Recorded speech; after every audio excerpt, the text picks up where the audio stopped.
Ciao, sono Michele Cappelletti, attuale campione del mondo di beach tennis.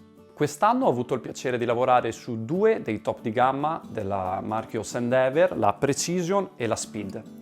Riguardo la Precision, mi piacerebbe specificare qualche caratteristica tecnica. La racchetta è lunga 50 cm, ha un peso di circa 350 grammi, ma la cosa veramente bella è che ha un bilanciamento di circa 25, il che la rende veramente molto maneggevole, con un bilanciamento molto centrale. E quindi la racchetta si muove veramente bene. Come caratteristiche principali diciamo che il telaio è totalmente in carbonio, il piatto racchetta è tutto in un carbonio 15K. Questa racchetta la ritengo veramente eccezionale per diciamo tipi di giocatori che hanno già una buona forza, una buona velocità, ma che cercano una racchetta che gli dia tanto a livello di controllo e precisione. La ritengo veramente la racchetta ideale da questo punto di vista. Mentre invece per quel che riguarda la Speed, allora la lunghezza è sempre 50 cm, il telaio è sempre in carbonio, mentre il piatto della racchetta in questo modello è in carbon Kevlar. Lo spessore è di 20 mm, a differenza della Precision che è di 21. Come caratteristiche, dato che questa racchetta ha un piatto in carbon Kevlar, grazie al Kevlar la racchetta è un po' più elastica, quindi ci aiuta nella fase di spinta, nella fase d'attacco.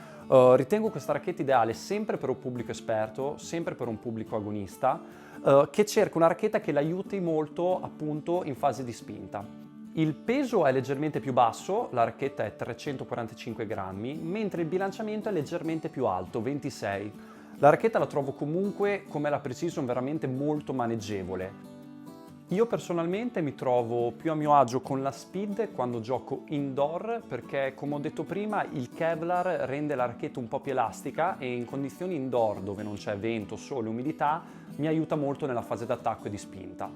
Mentre la Precision, sempre io personalmente, mi trovo meglio nei casi outdoor perché il carbonio 15K che fa diventare la racchetta un po' più rigida, essendoci già tanto sole, tanta umidità, la racchetta diventando molto più elastica mi aiuta in tutto quello che riguarda il controllo e quindi per questo motivo specifico la preferisco.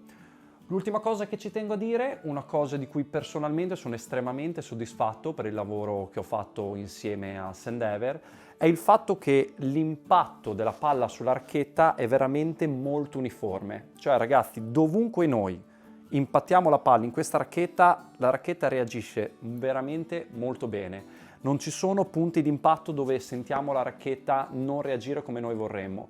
Per me era una problematica importante e ci abbiamo lavorato veramente per tanto tempo, ma abbiamo ottenuto secondo me un risultato eccezionale in entrambi i modelli.